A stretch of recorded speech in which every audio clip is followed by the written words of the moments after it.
Bagaimana menghadapi gelombang serangan yang mengarah ke sayap raja? Dan bagaimana menghadapi badai serangan pion dan manuver perwira lawan? Jawabannya cukup dua kata, jangan panik. Di video kali ini, kita akan melihat sebuah game yang sangat-sangat menarik terjadi pada tahun 1992 antara Rotsagov berhadapan dengan seorang Grandmaster asal Latvia, Sigurd Langkah. Dalam game ini, kita akan mendapat pelajaran bagaimana Grandmaster menghadapi badai serangan yang mengarah ke sayap raja dengan teknik bertahan yang aktif. Serangan sporadis terhadap raja sering menciptakan ketegangan. Kesalahan kecil dari pihak bertahan sering menjerumuskan pada kekalahan. Aspek psikologi memainkan peran yang lebih besar dalam situasi tegang. Baik penyerang maupun pihak yang bertahan harus mengontrol pikirannya dan menilai posisi secara objektif. Rotsagov sebagai putih melangkah E4. Grandmaster Langkah membalas C5 dan terjadi opening Sisilia.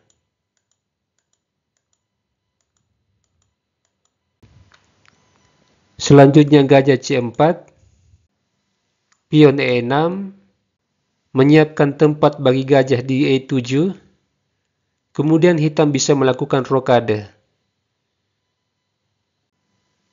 Dorongan pion E6 juga sebagai respon atas gajah C4.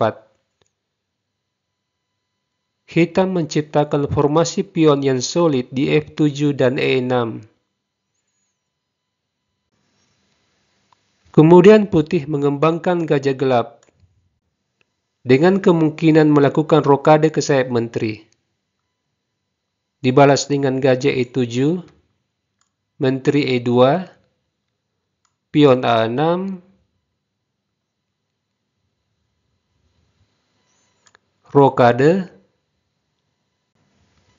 menteri C7, menteri menghindar dari shadowing benteng di D1. Juga memberi tekanan di sepanjang jalur C. Putih mengundurkan gajahnya, dan hitam melakukan rokade. Sekarang permainan sudah jelas. Putih akan melakukan serangan masif di sayap raja. Sebaliknya, hitam akan melakukan serangan balik di sayap menteri. Putih mengalihkan bentengnya ke jalur G. Dengan rencana, pion didorong ke G4, lalu pion G5 mengusir kuda. Kemudian putih memiliki rencana yaitu menteri ke H5, setelah dorong pion ke G5. Petak H7 menjadi sasaran dalam serangan ini. Melalui manuver benteng ke G3 lalu ke H3. Ini jelas merupakan rencana yang berbahaya, tetapi tentu saja memerlukan waktu. Dan seperti yang akan kita lihat, hitam akan merespon rencana putih dengan tepat. Kuda D7. Sepintas kita melihat mundurnya kuda ini terlihat aneh. Seolah-olah hitam memberi kesempatan bagi putih menyusun serangan. Dan tentu saja Anda bertanya, mengapa bukan buah lain yang dijalankan hitam? Misalnya pion B5. Menggempur pertahanan Raja Putih.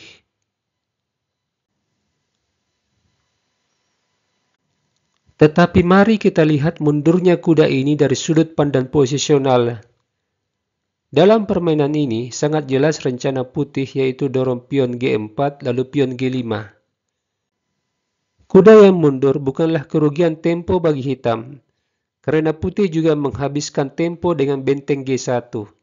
Dan kalau kita melihat, hitam bisa melakukan manuver kuda ke C5, menyerang gajah B3.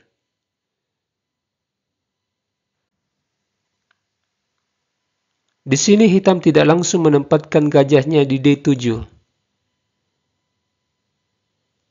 Sebab apabila terjadi dorongan pion sampai ke G5, kuda hitam dipaksa mundur ke E8. Petak E8 adalah petak yang buruk bagi kuda. Menempatkan kuda di E8 membuat hitam sama sekali tidak memiliki ide dalam serangan dan menghambat pergerakan kedua benteng hitam.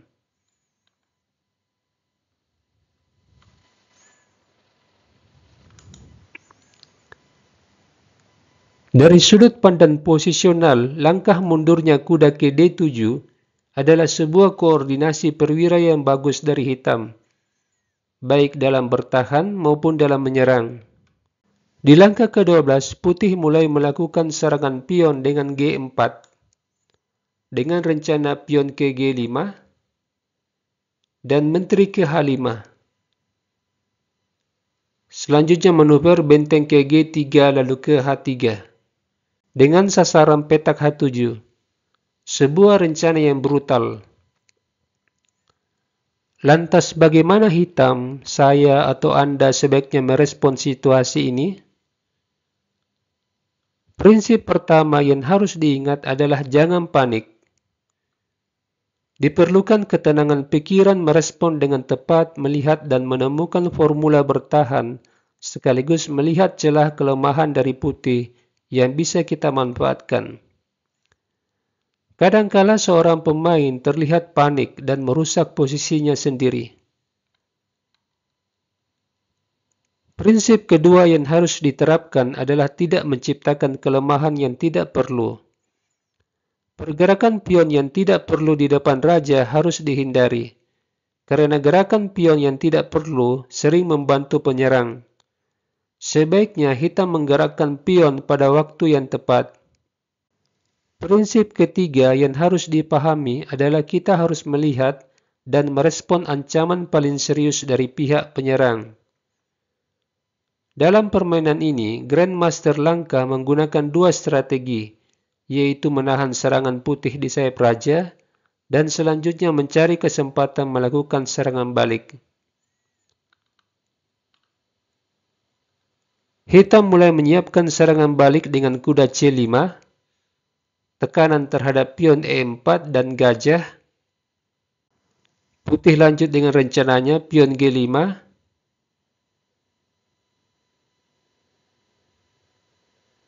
dibalas dengan gajah D7, memberi ruang bagi benteng ke C8. Melihat perwira hitam yang meninggalkan sayap raja, putih tergoda untuk menempatkan menterinya di H5.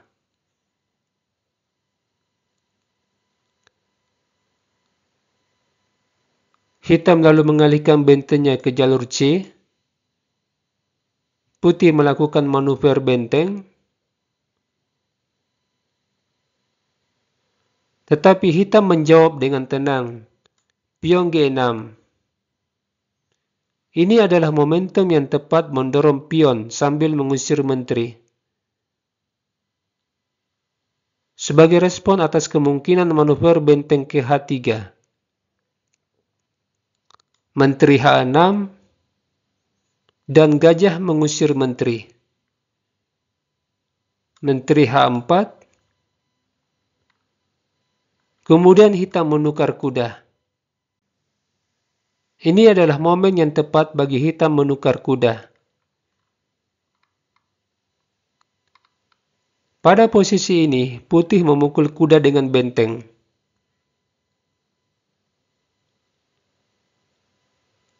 Lalu pion B5, benteng H3, mengancam mat di H7, pion H5, pion N pasan, raja H7. Sekarang jalur H yang semula direncanakan sebagai fokus serangan putih tertutup oleh pionnya sendiri. Tidak mudah bagi putih membuat kemajuan di sayap raja, sebab kudanya tidak bisa dengan mudah mencapai petak G5 atau F6. Jika kuda putih bergerak, maka ini membuka jalur C, di mana benteng dan menteri hitam menekan pion C2. Dalam situasi yang penuh dengan konflik, putih melangkah menteri F6. Sepertinya putih mulai kehilangan arah dalam melakukan serangan. Menteri di F6 menciptakan beberapa ancaman taktis, tetapi langkah ini juga sangat berisiko, karena menteri akan membuang tempo jika sewaktu-waktu menteri F6 diusir oleh perwira hitam. Dan petak G7 yang diincar oleh menteri dijaga oleh gajah. Grandmaster Lanka lalu menyiapkan perwira untuk mengusir menteri, tetapi dia terlebih dahulu menjaga pion dengan gajah.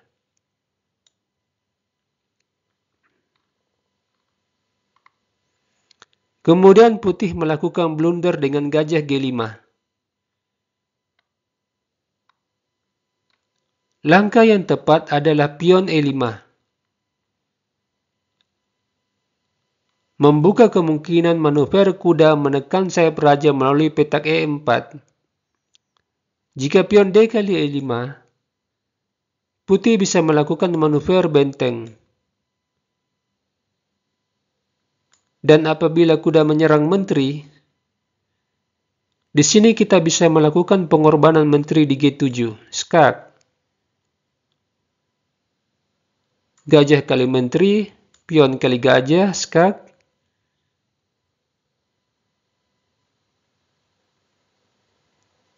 Raja kali pion, gajah H6, skak. Raja F6. Jika raja G8, gajah G5, memberi ancaman mat di H8 dan di H7.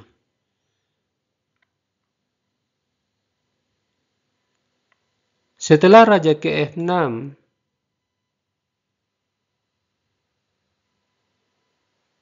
gajah G5 skak, raja kali gajah, kuda skak, raja F5, benteng skak, dan ini merupakan skak mat.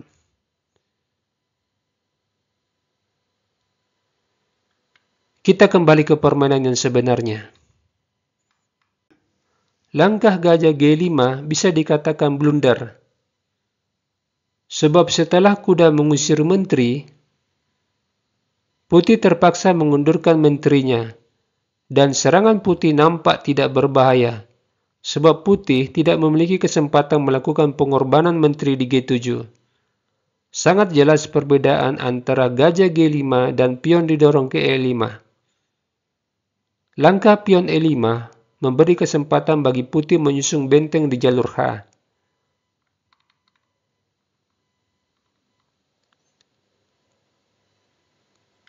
Putih mengundurkan menterinya ke F3, disusul pion B4, menyerang kuda. Setelah melancarkan gelombang serangan di sayap raja, sekarang putih mulai mendapat tekanan, dan hitam memulainya dengan tekanan di jalur C.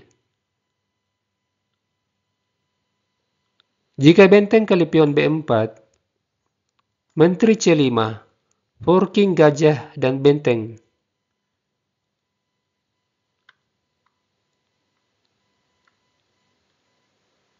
Putih terpaksa mengundurkan kudanya ke B1, pion A5, kuda D2, pion menyerang gajah, dan gajah menyelamatkan diri ke C4.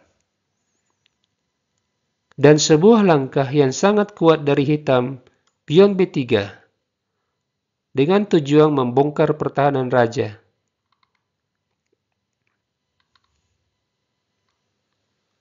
Pion A kali B3, hitam lalu mendorong pion ke A3, pion B kali A3, direspon dengan menteri C5, menyerang 3 titik sekaligus, yaitu gajah, benteng, dan pion. Putih membawa gajah melindungi benteng, menteri kali pion, skak, raja D1, menteri B2, pertahanan putih mulai hancur.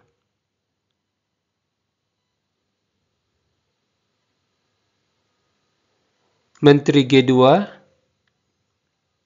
disusul benteng skak, raja naik, Menteri kali pion, pion F4, pion menyerang benteng, benteng D3, kemudian kuda F6. Langkah yang sangat efektif dalam menyelesaikan permainan. Dengan rencana kuda G4, dan jika menteri memukul kuda, maka hitam dapat melakukan skak di D1. Putih kehilangan menteri. Di sini putih melangkah benteng G3. Dan sebuah langkah yang membongkar pertahanan raja di sentrum dengan pion D5.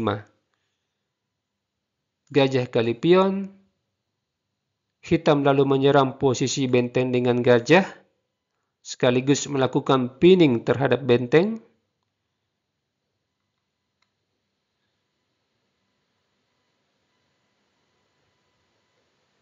Gajah C4, benteng kali gajah, pion kali benteng, gajah kali pion, benteng tetap mendapat pinning. Gajah B6, membuka akses benteng G3 melindungi benteng yang lain. Hitam lalu memanfaatkan posisi kuda yang juga terkena pinning dengan gajah B4. Sebuah posisi yang menyakitkan bagi putih. Dua perwiranya terkena pinning. Putih lanjut dengan benteng E3. Menteri kali kuda.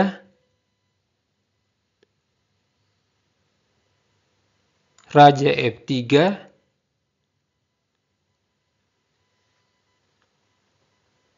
Gajah kali benteng, pertukaran menteri. Gajah kali menteri. Benteng kali gajah. Gajah kali pion. Gajah menyerang kuda. Benteng melindungi kuda. Sampai di sini putih menyerah, sebab dia kalah satu perwira. Dari game ini kita bisa memetik pelajaran bahwa dalam membangun pertahanan, kita harus memahami prinsip dasar pertahanan. Di beberapa momen kita sebaiknya bermain akurat dan menghindari kesalahan fatal. Kita harus menjaga keseimbangan antara menyerang dan bertahan.